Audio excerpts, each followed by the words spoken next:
surfboard value might be? Vintage, antique, whatever. The value of a board depends on the manufacturer, who shaped it, who potentially wrote it, obviously what kind of condition it is and what kind of era it comes from. So here at this auction, this is what I call the everyman auction, because there's boards as cheap as $25, and probably the high-end board here is probably about $5,000 at the most.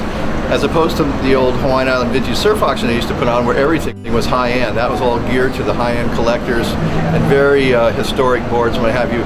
Here we got boards basically that you could find on a surfboard rack.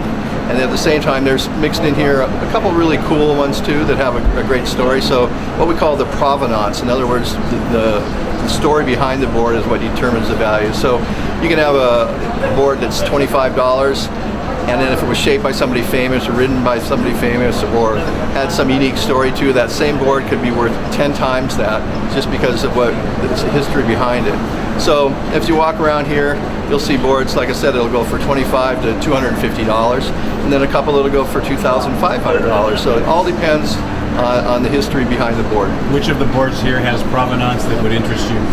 There's one board here that came from the Rainbow Bridge era on Maui. It's shaped by Mike Hinson. It's one of the early down railers. It has the weighted nose slot in it, and it has hand-drawn artwork by Bill Ogden.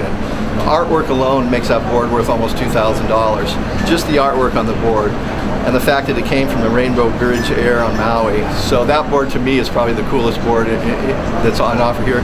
But at the same time, there's a paddle board that's kind of cool. There's a couple old guns that are pretty neat. So it's like art, you know, it's in the eye of the beholder. So whatever turns you on is what makes it worth it.